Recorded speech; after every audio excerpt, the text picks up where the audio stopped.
नमस्कार दोस्तों। शिव पुराण में आपका बहुत बहुत स्वागत है। आज हम पढ़ने वाले हैं शिव पुराण की श्री रुद्र संहिता के 5वें खंड के 23वें अध्याय वृंदा का पतिव्रत भंग। तो चलिए शुरू करते हैं।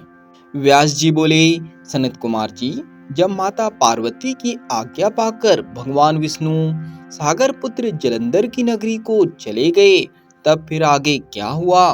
उन्होंने वहां जाकर क्या किया? व्यास जी का प्रश्न सुनकर सनत कुमार जी मुस्कुराए और बोले, हे महर्षि, दैत्यराज जलंधर की नगरी में पहुंचकर श्री हरि विष्णु सोच में पड़ गए कि वे क्या करें। परंतु अगले ही पल उन्हें समझ में आ गया कि जैसे को तैसा।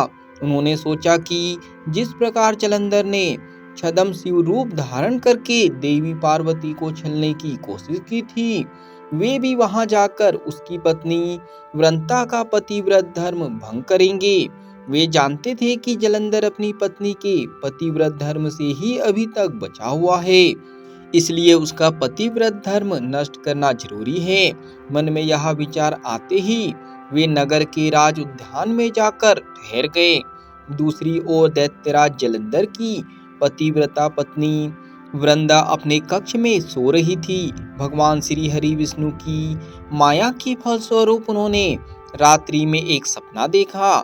उसने देखा कि उसका पति निर्वस्त्र होकर, सिर पर तेल लगाकर और गले में काले रंग के फूलों की माला पहनकर भैंसे पर बैठा है और उसके चारों ओर हिंसक जीव जंतु उसको घेरे खड़े हैं। उस समय चारों ओर घोर अंधकार फैला हुआ था और वह दक्षिण दिशा की ओर बढ़ता जा रहा था।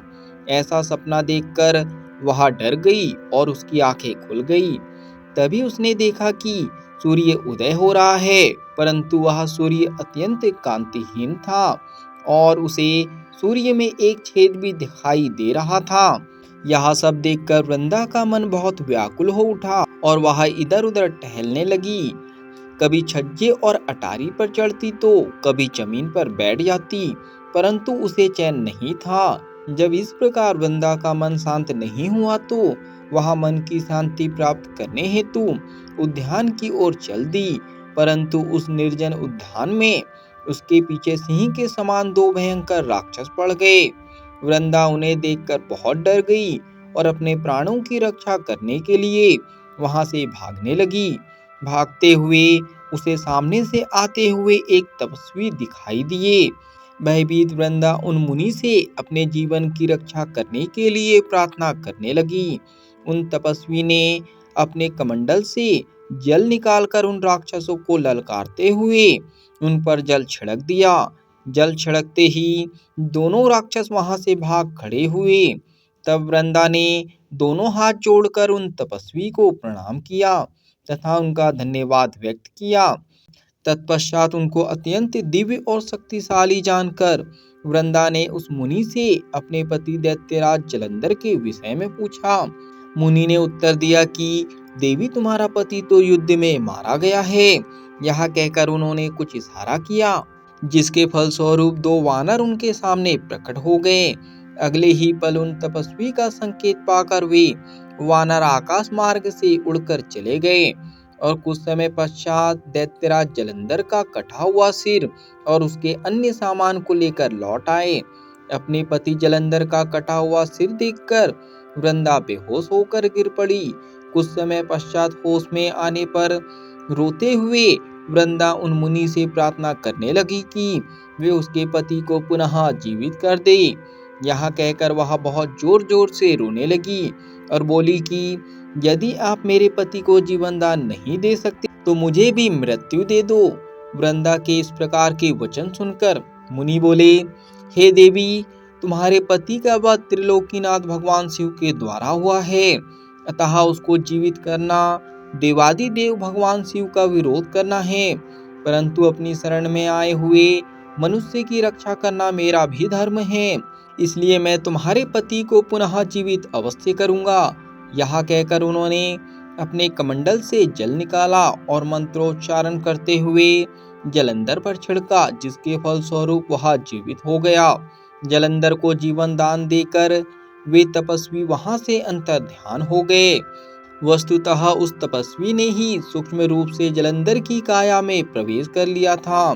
दरअसल तपस्वी का रूप धारण करने वाले वे मुनि और कोई नहीं, स्वयं श्री हरि विष्णु थे। अपने पति को अपने पास पाकर देवी वृंदा बहुत खुश हुई और तुरंत अपने पति के गले लग गई। उसने उन सब बातों को भयानक स्वप्न समझकर भुला दिया। फिर बहुत समय तक उस छद्म वेशधारी जलंधर के साथ वन में ही रमण करती रही, परंतु मायावी की माया भला कब तक छिप सकती थी। एक दिन वृंदा को ज्ञात हो गया कि उसके साथ विहार करने वाला पुरुष और कोई नहीं, स्वयं श्री हरि विष्णु हैं, जो कि उसके पति का रूप धारण करके उसे छल रहे हैं। यह सारी सच्चाई जानकर देवी वृंदा बहुत दुखी हुई। तब वह श्री हरि विष्णु से बोली, तुमने एक पराई स्त्री का उसके पति बनकर उपभोग किया है, तुम्हें धिक्कार है। मैं किस प्रकार अपने पति का सामना कर सकती हूँ। अब मुझे जीवित रहने का कोई अधिकार नहीं है, पर तुम्हें तुम्हारी करनी की सजा अवश्य ही मिलेगी। तुमने मुझे अबला जानकर मेरा इस्तेमाल किया है। मैं तुम्हें श्राप देती हूँ कि जिन राक्षसों से तुमने मुझे डराकर मेरा विश्वास जीता था, वे ही राक्षस तुम्हारी पत्नी का भी हरण करेंगे और तुम उसके वियोग में हर ओर भटकोगे। तब यही वानर तुम्हारी सहायता करेंगे।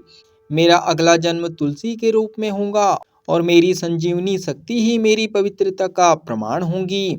भगवान श्री हरि विष्णु को इस प्रकार श्राप देकर असुर श्रेष्ठ जलंधर की पत्नी वृंदा ने अग्नि में प्रवेश कर लिया और उसमें अपने प्राणों की आहुति दे दी।